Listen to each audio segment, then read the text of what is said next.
Charles Haddon Spurgeon nasceu em 19 de junho de 1834, na pequena vila de Kelvedon, condado de Essex, na Inglaterra. Ele veio ao mundo em uma época de grandes transformações. A Revolução Industrial mudava a face da Inglaterra. As cidades cresciam, e com isso também cresciam os problemas sociais e espirituais. Em meio a esse cenário, Deus escolheu levantar um homem simples, de origem humilde, mas com uma mente brilhante e um coração totalmente entregue à sua vontade. Spurgeon era o primogênito de John e Eliza Spurgeon. Seu pai, assim como seu avô, era pastor congregacional. Desde cedo, Charles cresceu cercado por livros, sermões e conversas sobre fé. A casa da família Spurgeon era um lar de devoção e ensino cristão, mas também de disciplina. O pequeno Charles não tinha acesso a luxos, mas desde a infância foi cercado por valores espirituais sólidos. Quando criança, ele passou parte de sua infância com o avô, James Spurgeon, pastor em Stambourne. Lá o jovem Charles teve contato com uma vasta biblioteca teológica, e foi ali que o amor pelos livros e pela palavra de Deus começou a florescer. Enquanto outras crianças brincavam, Charles passava horas lendo sobre os grandes reformadores e pregadores do passado, como John Bunyan, Richard Baxter e George Whitefield. Bunyan, autor de O Peregrino, se tornaria uma de suas maiores inspirações. Apesar de sua formação religiosa, Spurgeon ainda não havia experimentado a verdadeira conversão. Ele conhecia as doutrinas, sabia sobre Deus, mas ainda não o havia encontrado de forma pessoal. Durante a adolescência, ele passou por um período de profunda angústia espiritual. Sentiu o peso do pecado e a distância entre ele e o Criador. Buscou respostas em suas próprias obras. Tentou ser bom, tentou cumprir deveres religiosos, mas nada parecia trazer paz à sua alma. Foi então, em uma manhã fria e nevada de janeiro de 1850, que o destino de Charles Spurgeon mudou para sempre. Ele tinha apenas 15 anos. Enquanto caminhava para outra igreja, uma tempestade o obrigou a entrar em uma pequena capela metodista primitiva na cidade de Colchester. O pregador que deveria conduzir o culto não apareceu, e um homem simples, um leigo, subiu ao púlpito. Sua mensagem foi curta, direta e cheia de poder. Ele leu Isaías 45:22. Olhai para mim, e sede salvos, todos os confins da terra. Porque eu sou Deus, e não há outro. O homem, vendo o jovem Charles sentado no fundo, apontou para ele e disse: Jovem, olhe para Cristo. Olhe. Nada mais é necessário. Olhe e viva. Naquele instante, o Espírito de Deus tocou o coração de Spurgeon. Ele entendeu que a salvação não era por obras, mas pela fé em Cristo. Em suas próprias palavras, anos depois ele recordaria: Eu olhei até que quase pude ver o Salvador pendurado na cruz. E naquele momento, a nuvem se dissipou, e eu vi o sol da justiça. Cristo se tornou tudo para mim. A partir daquele dia, Charles Spurgeon nunca mais foi o mesmo. Em pouco tempo, começou a compartilhar sua fé com amigos, vizinhos e até desconhecidos. Aos 16 anos, pregou seu primeiro sermão em uma casa de campo. Sua voz era firme, sua convicção profunda e seu coração ardia por almas. O jovem pregador logo começou a ser convidado para falar em outras vilas e pequenas igrejas. As pessoas ficavam impressionadas com sua clareza, sua ousadia e sua capacidade de explicar verdades complexas com simplicidade. Ele não usava uma linguagem erudita, mas falava ao coração das pessoas. O evangelho em sua boca era vivo, prático e cheio de poder. Em 1854, quando tinha apenas 19 anos, foi chamado para ser pastor da New Park Street Chapel, em Londres, uma igreja batista histórica, mas que naquela época enfrentava declínio espiritual e poucos membros. O que aconteceu a seguir foi algo que ninguém poderia imaginar. As pregações de Spurgeon começaram a atrair multidões. Homens, mulheres, jovens e idosos vinham de todas as partes da cidade para ouvi-lo. Em poucos meses, o pequeno templo se tornou pequeno demais. Os cultos precisaram ser transferidos para locais maiores, como o Exeter Hall e o Surrey Music Hall. Em algumas ocasiões, mais de 10.000 pessoas se reuniam para ouvir Spurgeon pregar, sem microfone, sem amplificação, apenas com sua poderosa voz e um coração inflamado por Deus. Era comum que multidões se emocionassem, chorassem e se rendessem a Cristo ao final das mensagens.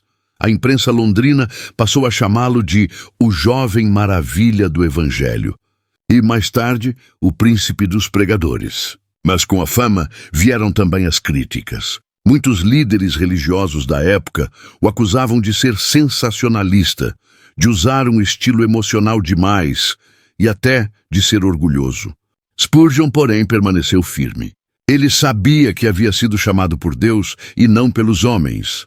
Em 1856, casou-se com Susanna Thompson, uma mulher piedosa e companheira fiel em todas as suas lutas. O casal teve 2 filhos gêmeos, Charles e Thomas, que também se tornariam pregadores. A vida de Susanna não foi fácil. Pouco depois do casamento, ela adoeceu e ficou parcialmente inválida. Mesmo assim, apoiava o marido com amor e oração, editando seus livros e administrando parte do ministério. Um dos episódios mais marcantes na vida de Spurgeon aconteceu em 1856, durante um culto no Surrey Music Hall. O local estava lotado, com mais de 10.000 pessoas presentes. Em meio à multidão, alguém gritou falsamente: "Fogo! O prédio está pegando fogo!" O pânico se espalhou. 7 pessoas morreram pisoteadas e dezenas ficaram feridas. Spurgeon ficou profundamente abalado. Durante meses, lutou contra uma depressão intensa e questionamentos sobre continuar o ministério. Mas Deus o restaurou e ele voltou a pregar com ainda mais poder e compaixão. Em 1861, foi inaugurado o Tabernáculo Metropolitano, em Londres, uma das maiores igrejas da época, construída especialmente para abrigar os milhares que vinham ouvir o príncipe dos pregadores. O templo comportava mais de 5.000 pessoas sentadas e 1.000 em pé. Todos os domingos, o lugar ficava completamente lotado. Spurgeon não era apenas um pregador eloquente, era também um homem de ação. Ele fundou o Colégio de Pastores, que formou centenas de ministros e missionários. Criou o Orfanato de Stockwell, que abrigava crianças carentes, além de participar ativamente de obras sociais em Londres. Para ele, o Evangelho não era apenas pregar, mas viver o amor de Cristo em gestos concretos. Suas mensagens eram publicadas semanalmente e enviadas para todo o mundo. Estima-se que tenha produzido mais de 3.600 sermões e mais de 100 livros. Entre suas obras mais conhecidas estão Tudo de Graça, Confie em Deus, Cheio do Espírito e sua monumental exposição dos Salmos, O Tesouro de Davi. Até hoje, seus sermões são traduzidos e lidos por cristãos de todas as denominações. Spurgeon também enfrentou batalhas pessoais. Sofria de gota, artrite e crises de depressão profunda. Em meio às dores físicas e mentais, ele aprendeu a depender cada vez mais da graça divina. Em uma de suas frases mais conhecidas, disse: "Aprendi a beijar as ondas que me lançam contra a rocha dos séculos." Durante a chamada controvérsia do declínio, no final dos anos 1880, Spurgeon se posicionou firmemente contra o liberalismo teológico, que começava a invadir as igrejas batistas e outras denominações. Ele acreditava que a Bíblia era a palavra infalível de Deus e se recusou a comprometer sua fé. Essa postura lhe custou amigos, prestígio e até o apoio de parte da denominação, mas ele permaneceu fiel à verdade. "É melhor estar dividido pela verdade do que unido pelo erro", dizia ele. Em seus últimos anos, o pregador passou longos períodos em convalescença, buscando repouso no sul da França, devido aos problemas de saúde. Mesmo longe do púlpito, continuava escrevendo cartas, livros e mensagens de encorajamento. Sua vida foi marcada por uma dedicação incansável à obra de Deus, até o último suspiro, Charles Haddon Spurgeon faleceu em 31 de janeiro de 1892, em Menton, na França, aos 57 anos. Seu corpo foi levado de volta a Londres, onde mais de 100.000 pessoas saíram às ruas para prestar homenagens. O cortejo fúnebre foi acompanhado por multidões que choravam e cantavam hinos. Foi sepultado no cemitério de Norwood, e seu túmulo permanece até hoje como um lugar de reverência e inspiração para cristãos do mundo inteiro. Seu legado é imenso. Mais de um século após sua morte, Charles Spurgeon continua sendo uma das figuras mais influentes da história cristã. Seus sermões são estudados em seminários, lidos em igrejas e compartilhados nas redes sociais. Sua vida é um testemunho de que Deus pode usar um homem comum para impactar gerações. Spurgeon acreditava que o segredo do ministério não estava no talento, mas na comunhão com Deus. Ele dizia: pregadores sejam homens que oram. É melhor falar com Deus por 10 minutos do que falar com homens por 1 hora. Em sua humildade, ele nunca quis ser exaltado.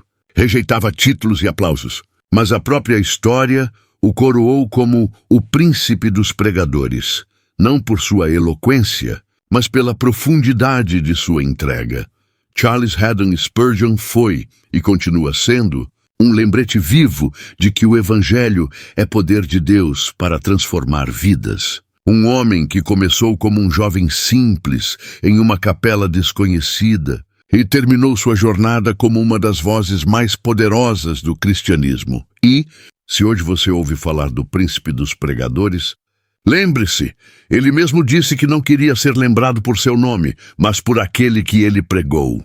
Em suas palavras eternas, se Cristo não for o centro da sua mensagem, pare de pregar e vá para casa. Você está apenas distraindo as pessoas. Charles Spurgeon, um homem que viveu e morreu proclamando uma única verdade. Tudo é de Cristo, tudo vem de Cristo e tudo é para Cristo.